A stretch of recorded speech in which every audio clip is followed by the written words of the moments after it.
les, les coutumes que je préfère chez les familles qui m'hébergent, c'est le moment des repas.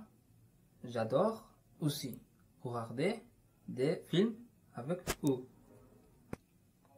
Merci beaucoup à mes deux familles, car elles se soucient de moi et me permettent de bien manger et de bien dormir.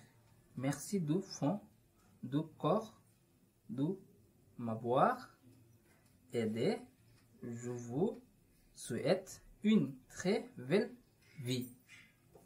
Voilà, donc ce témoignage, personnellement, la première fois que je l'ai vu, je l'ai trouvé très, très émouvant. Et parce qu'on voit les efforts de ce jeune garçon pour lire, parler français, et il parle bien de toutes ces étapes dont Yann nous a parlé, c'est-à-dire l'hébergement solidaire, la scolarisation, vraisemblablement ce jeune a appris à lire, et le côté indispensable d'avoir un toit, d'avoir à manger et de pouvoir participer à la vie d'une famille française, ce qui semble être quelque chose de, enfin qui ne semble pas, qui est quelque chose de très important parce que ça leur met un pied dans les coutumes, parce qu'ils arrivent avec leur culture, c'est ça qui parfois peut faire peur, hein, et qui peut amener des comportements compliqués et de rejet. Et on sait bien que quand on ne connaît pas, on a peur. Alors apprendre à se connaître, c'est sûrement la meilleure façon d'intégrer ces jeunes. Donc je crois que là, il y a de deuxième témoignage.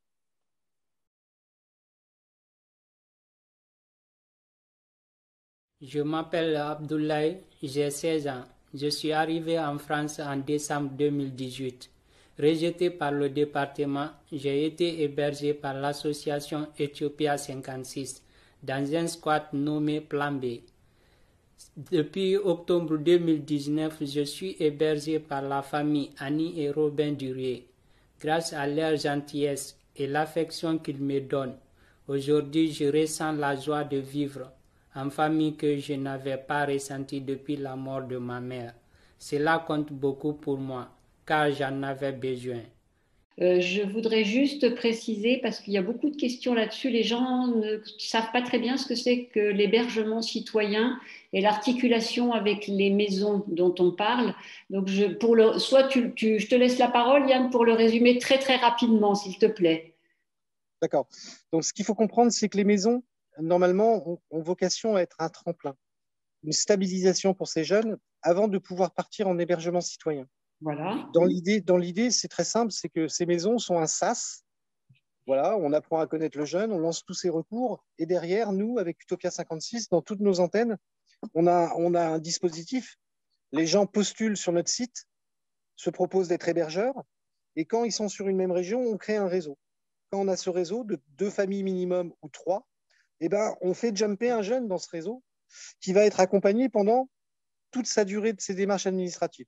Et derrière, quand il a des rendez-vous chez le juge, MSF paye les transports, le jeune revient à Paris, il passe devant le juge, s'il est pris en charge, boum, eh ben, il est pris en charge et ce réseau peut renouveler l'expérience avec un autre jeune.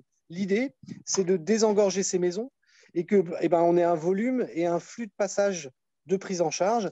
Et pour me répéter, on a à peu près 150 jeunes qui peuvent permettre, avec ces maisons, d'avoir une rotation et d'être orientés vers une prise en charge ASE ou une attente en famille pendant le temps, justement, que l'ASE se prononce.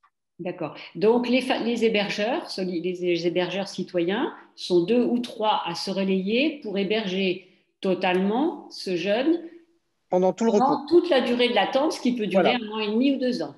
C'est ça. Et donc, c'est pour ça qu'on a pris plusieurs hébergeurs, tout simplement parce que c'est long. Donc, ces gens vont planifier ensemble. C'est des gens qui se rencontrent, qui se partagent une alternance. Et c'est ça qui est bien quand on est plusieurs, c'est qu'on peut partir en vacances quand même, on peut quand même faire sa vie. Et que ce jeune, par contre, il a un lieu. Voilà, il a un lieu, il a éventuellement sur un territoire une scolarisation possible, un accompagnement et toujours un œil des équipes d'Utopia qui vont gérer ces familles. On ne met pas le jeune là et puis on ne s'en occupe pas. On met le jeune et derrière, il y a toute une organisation qui fait qu'on vous suit, vous avez un lien, vous êtes vraiment pas tout seul dans aventure. cet accompagnement, dans cette aventure. Et derrière, on a des équipes et des référents pour chaque jeune. Voilà, j'espère que j'ai répondu.